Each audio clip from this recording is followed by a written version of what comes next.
Where do I even start with It's a Wonderful Life? I swear every time I watch it, it finds a new way to break me. And the crazy part is, the older I get, the better it gets as well. Like somehow this movie ages in real time with you. It's become a tradition at this point. Every Christmas Eve it's on. And every year I tell myself, alright, maybe this time I won't cry. And then I'm proven wrong within the first 20 minutes. Because this isn't just some holiday classic, it's one of the greatest films ever made. Frank Capra told a story that somehow feels both small and massive at the same time. A man, a town, and the weight of a single life. And I don't think any other movie has ever captured what it means to be alive the way this one does. Jimmy Stewart and Donna Reed give performances that don't even feel like acting. It feels like watching real people live and love right in front of you. And that's the thing, this movie isn't just about feeling like George Bailey. It's about recognizing the George Baileys all around you, the people who quietly give everything they've got just to keep things together for the rest of us. What's always wild to me is how It's a Wonderful Life opens. Like, think about it, this is supposed to be a Christmas movie, right? Families and laughter, but instead we're hearing about a man who's about to throw his life away. That's how Frank Capra starts this thing. Not with cheer, but with desperation. A man on the verge of ending it all. It's so dark and yet so honest. You've got these angels talking about George Bailey, trying to figure out how to help him, and right away Capra frames the story as something cosmic, something bigger than one person's sadness. I've always loved that contrast, the warm heavenly voices against the reality of this broken man who's about to give up. It sets the tone for the whole movie because it's not just about Christmas, it's about life and how sometimes it takes losing sight of it to realize how much it's worth. Because underneath the tinsel and snow, this is really a story about sacrifice disguised as failure. How giving so much of yourself to everyone else can start to feel like you've lost everything, even when you haven't. From the jump, we see George Bailey as this guy who's always looking out for everyone but himself. Even as a kid, he's already saving people, literally. He saves his brother Harry from drowning, loses hearing in one ear because of it, then later saves his boss from poisoning a kid by mistake. Like, come on, this man was destined to be selfless. But that's also where the heartbreak begins, because every time George dreams big, life pulls him back down. He's got all these plans to see the world, to build things, to be more than just a small town guy, but every step of the way, something or someone needs him, and he always steps up. It's noble, yeah, but it's brutal too. You can almost feel the weight piling up on his shoulders little by little, and you start to realize that maybe the greatest people in the world are the ones who never get to live the life they thought they would. But George isn't alone in that. Mary, played beautifully by Donna Reed, is right there beside him, quietly making her own sacrifices. She's the unsung hero of the story, his rock, his anchor. Then we get to that stretch of the movie that just feels like pure old Hollywood magic. The part where George and Mary finally cross paths again as adults. The funny thing is that George and Mary have known each other since they were kids, like little soulmates who just didn't know it yet. The high school dance scene is still one of my favorite moments in the movie. It's so full of life and just feels genuine. The way the floor opens up beneath them and they both fall straight into the pool. It's funny, it's heartfelt, it's one of those scenes that just lifts the vibe. For a second, George looks completely free, like the world finally gives him a break. And when they're walking home after, dripping wet and still laughing, he throws out that line, "You want the moon, Mary?" And I'm so serious, that's one of the most iconic bits of dialogue ever written. It's that kind of sincere romance that's kind of rare now, actually. Donna Reed's grace and subtlety sell it completely. She doesn't even have to say much. Her expressions do all the talking. She grounds the story, keeps it human, and makes you believe in this love. Watching that scene now almost hurts a little because it reminds you of a time before cynicism, before life got too complicated, before dreams had limits, man. When she sets up the honeymoon for them in that old house, playing that record and saying, "Welcome home, Mr. Bailey." It's such a small human moment, but it tells us everything. That's love, that's partnership. And it's what keeps George going even when he feels like the whole world's closing in. It's almost cruel how fast life hits back after that joy though.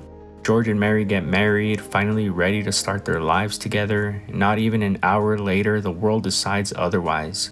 On their wedding day, the stock market collapses. They're driving off for their honeymoon when they see the panic outside the building and loan, people shouting, terrified of losing what little they have.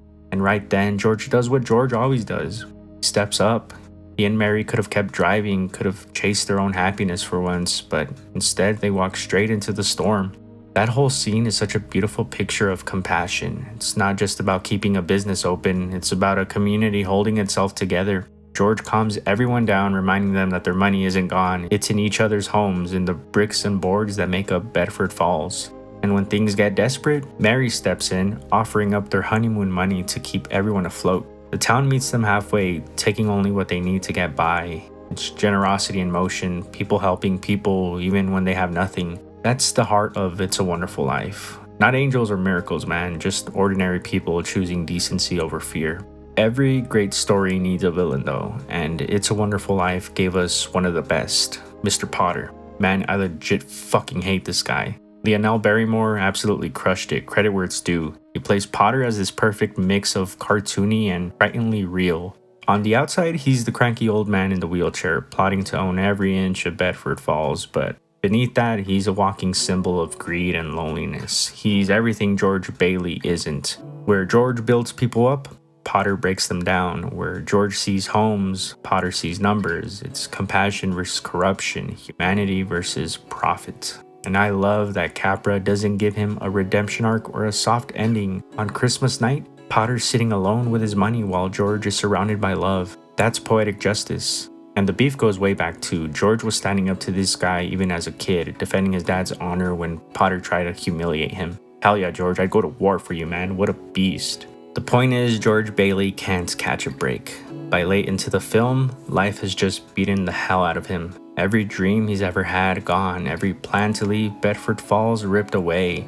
And the worst part is, it didn't happen all at once. It was slow. It was years of doing the right thing over and over, of putting everyone else first until there was nothing left for himself. Time stolen from him quietly. And of course, eventually that kind of life just breaks a person. And then came the breaking point. Uncle Billy losing the $8,000 deposit meant for the building and loan. That money was supposed to cover the day's accounts. Without it, George faced scandal, bankruptcy, and even jail for something he didn't do. It wasn't even his fault, but it was enough to finally break him. The man who'd spent his whole life fixing everyone else's problems couldn't fix this one. You see it all explode in that scene at home. The dinner table chaos, the kids asking questions, the phone ringing nonstop, George snapping under the pressure. He's not just angry, he's tired in a way that feels almost spiritual. It's that exhaustion that hits when you've been trying to hold everything together for too long. A man crumbling to pieces in front of his own family. It's heartbreaking. The loss of his childhood dreams of traveling the world, the hearing loss in one ear from saving his brother Harry as a kid, the death of his father, giving up his college tuition so his brother could go instead, canceling his honeymoon to keep his community and family business afloat, and then the final nail in the coffin, Uncle Billy misplacing a crucial $8,000 deposit that could land George in jail, even though it wasn't his fault. It all finally became too much for George Bailey. And then he ends up at Martini's bar completely drained, whispering that line that always shatters me. I'm not a praying man, but if you're up there. My God, man, Jimmy Stewart's raw emotion there is almost unbearable to watch. Those tears weren't even scripted, they were real. It's not a prayer about religion, it's a cry for help from someone who's lost all hope. And I get that, I'm sure we all do. We've all had those moments where we felt that same desperation, that same weight pressing down on us when you're just begging for something, anything to pull you out. It's one of the most human things I've ever seen in a film. It's not just George Bailey breaking down, it's all of us when life finally gets too heavy to carry alone. After that breakdown at Martini's, George wanders out into the snow and ends up at the bridge, the same bridge we heard about at the very start. It's the full circle moment, the lowest point where he's ready to end it all. You can almost feel the cold biting through the screen, the wind howling, the world closing in, and right when it feels like there's no way out, Clarence shows up. This goofy guardian angel literally falls from the sky, and somehow it doesn't feel silly. It feels like relief. We needed him. The movie needed him. After everything we've just been through, Clarence's warmth is exactly the relief this story needed. And once again, it's so telling of who George Bailey is as a person that his first interaction with Clarence is saving him from drowning in the water. Even at his absolute lowest, George chose to help someone he didn't even know. But that comfort doesn't last long. because when Clarence grants George's wish to see what the world would be like if he'd never been born, we start to see just how much he really mattered. His absence is felt through everything. His mother's hardened, living out of a lonely boarding house. Mary's never married, living a quiet, joyless life. Harry's dead because George wasn't there to save him. Even Mr. Gower's life falls apart. Without George stopping that mistake as a kid, he ends up broken, disgraced, and completely alone. And then we get Pottersville, the nightmare version of Bedford Falls. Neon lights, sleazy bars, no joy, no soul. The town's decayed into greed and hopelessness. It's horrifying, but it's also kind of beautiful in a strange way because through that darkness, George and we finally see the quiet, immeasurable impact one person can have. The smallest moments, the unnoticed kindness, the sacrifices that felt meaningless, they all mattered. The ultimate reminder of how each person's life touches so many others, perhaps more than we think. And the reason we feel that so deeply is because of Jimmy Stewart. His performance is the beating heart of this entire film. Stewart had just come back from serving in World War II, and you can see that weight in his eyes. That's not acting, that's lived experience pouring out of him. Every breakdown, every smile, every moment of quiet reflection, it all feels real because, well, it was real. I'll never forget what David Lynch said about Stewart's performance in this. He made a comment about a scene where George simply says the word Mary, and how what comes out of Stewart's soul in that one word is unbelievable. And he's right. You can feel everything, love, exhaustion, and regret, all colliding in one breath. It's like Stewart's bearing his soul without saying a thing. Every actor dreams of having a performance like this once in their life, but Stewart gave it here, front to back. It's one of the most human performances ever put on film.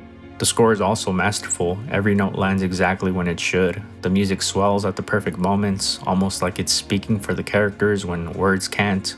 And even though the movie's in black and white, it somehow makes it more vivid. The lack of color actually gives it texture, this sense of memory and timelessness, like you're watching a dream you half remember, kind of. And then there's the title, It's a Wonderful Life. 4 simple words that somehow grow heavier every year. The older you get, the more you understand them, and nowhere does that hit harder than the ending. Mary saves the love of her life in the most beautiful way possible, by reminding everyone of the man who once saved them. She rallies the whole town, door to door, person to person, and they all show up for George when he needs it most. Money floods in, he makes back what he needs and then some. Friends pack the house, laughter fills the air, it's chaos, but the good kind. The kind that feels like warmth coming back to someone who thought they'd never feel it again. The town essentially told George, "You always had our back, now we have yours." And George's face when he sees Harry walk in, man, that look says everything. You can see it all in his eyes, the shock, the relief, the love, the realization that he's finally okay. And then one of the most powerful lines of dialogue I will ever hear. Harry raises his glass and delivers those 10 words that destroy me every single time. To my big brother George, the richest man in town. The full circle miracle. The man who thought he was poor realizes he was rich all along. Not in money, but in love, in friendship, in everything that actually matters. And Mary's subtle expression in that moment when Harry delivers that line, just pure pride, love, and relief in one look. It's perfect.